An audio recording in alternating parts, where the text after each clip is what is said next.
어제 말씀에서는 여로보암의 죄에 대해서 책망하시는 내용이 나왔습니다. 그리고 오늘은 이제 여로보암을 실제적으로 심판하시는 말씀이 나옵니다. 그 심판의 내용은 1절에서 18절에서 언급한 대로 여로보암의 아들 아비야가 병들어 죽었다는 것입니다. 자신의 아들 아비야가 하나님의 말씀으로 말미암아 병이 들었습니다. 병든 아비야가 어떻게 될 것인지 궁금했던 여로보암은 자신의 아내를 선지자 아히야에게 보내 물어보게 합니다. 여로보암의 아내는 이제 자신의 신분을 숨기고 아히야 선지자를 찾아갔지만 이 아히야 선지자는 하나님의 말씀을 통해서 여로보암의 아내가 이미 자신에게 찾아올지를 알고 있었습니다.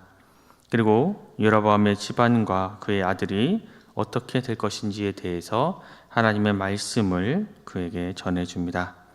본문 10절에서 12절 말씀을 제가 읽겠습니다. 그러므로 내가 여로보암의 집에 재앙을 내려 여로보암에게 속한 산에는 이스라엘 가운데 매인자나 노인자나 다 끊어버리되 거름 더미를 쓸어버린 같이 여로보암의 집을 말갛게 쓸어버릴지라.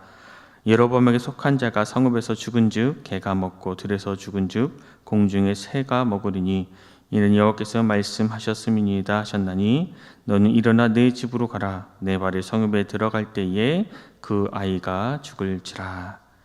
이 아히야의 선지자의 말씀대로 여로보암의 아들은 그 아내가 문지방에 닿자마자 죽고 말았습니다.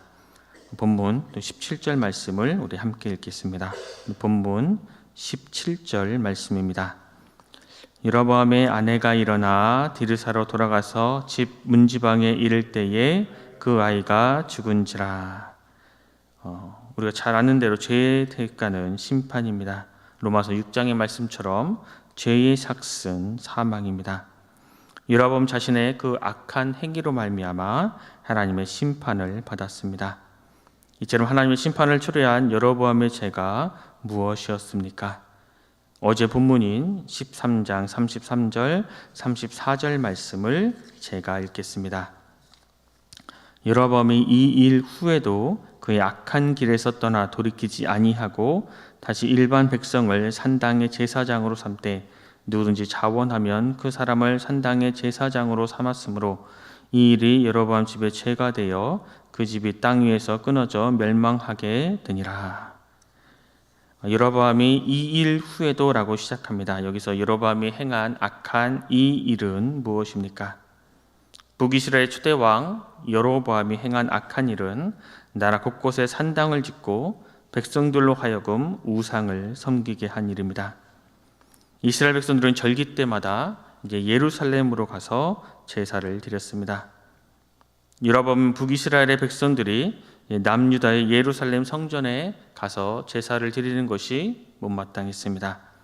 그래서 그것을 예루살렘 성전에 가는 것을 막기 위해 단과 베델에 제단을 만들고 그 위에 금송아지를 두었습니다. 그리고 그 금송아지가 여호와 하나님이시기에 굳이 예루살렘까지 가서 제사를 드리지 않아도 된다라고 이야기했습니다. 그리고 그 다음 악한 일은 레위 지파에서만 세울 수 있는 제사장을 일반 백성들 가운데 세웠고 또 그 다음에는 하나님께서 정하신 절기와 제사법을 따르지 않고 여로보암의 마음대로 만든 제사법과 절기를 만들어 지키도록 했습니다. 인간적으로 보면 이해가 되는 법도 있습니다.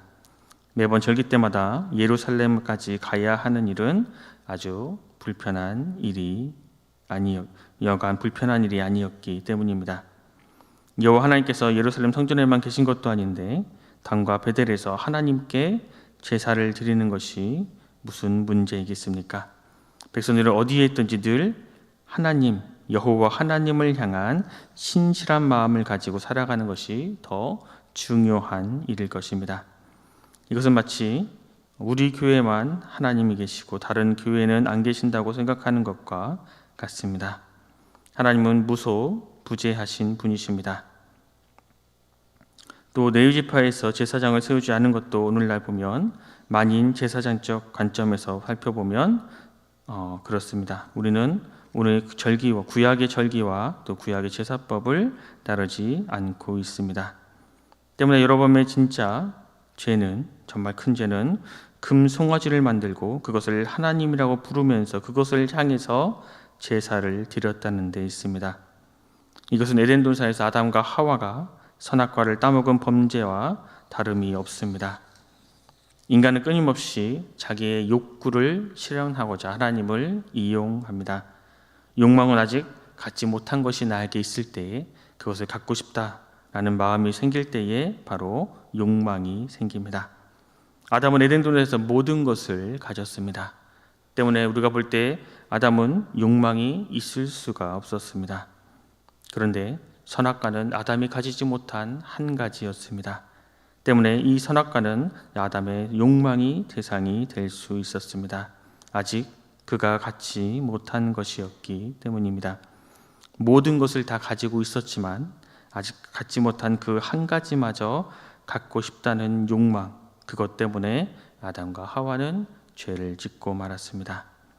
그래서 끊임없이 자기의 욕망을 표현해 줄 대상을 만들고 그것을 또 하나님으로 숭배하는 것이 인간들입니다.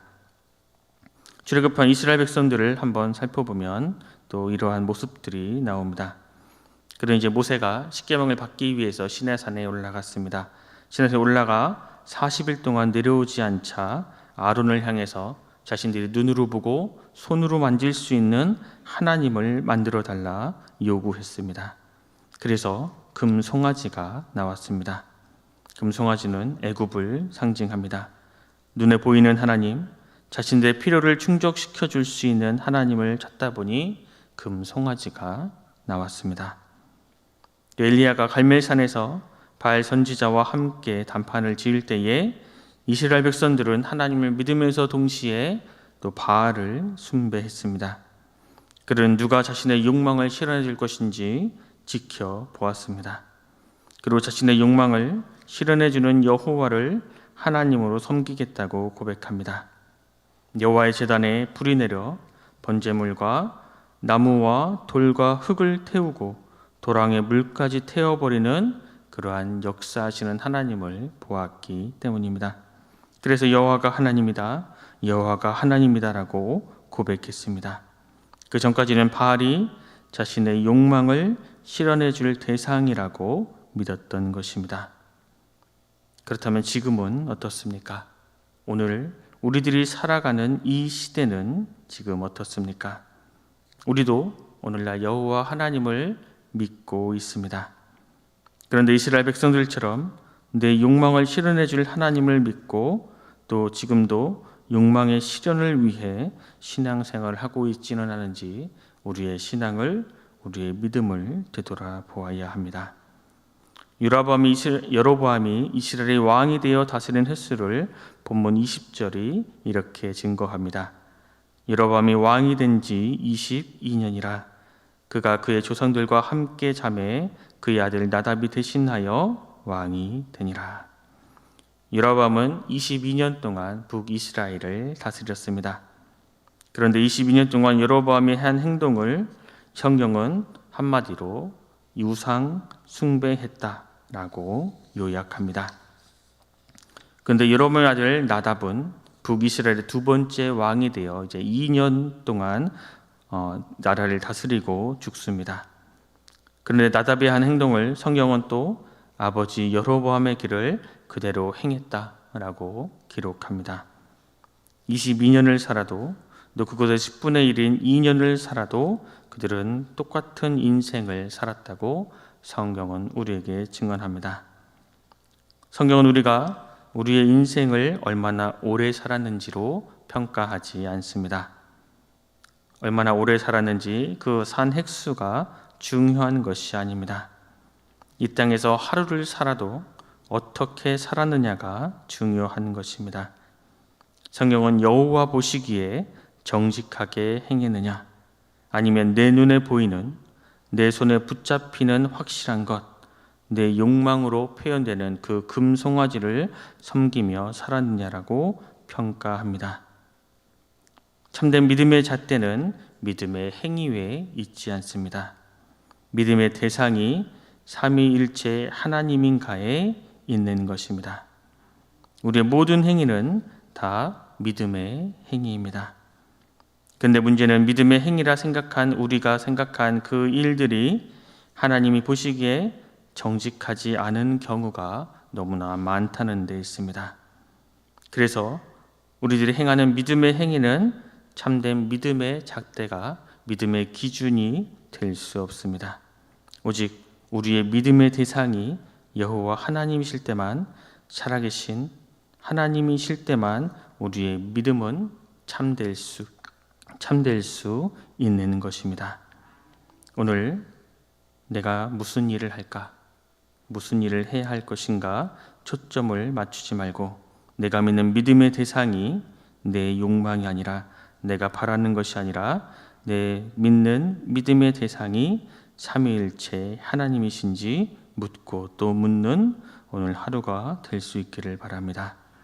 그렇게 살아갈 때만 여로보암이 저지른 우상 숭배의 악한 길에서 돌이킬 수 있습니다.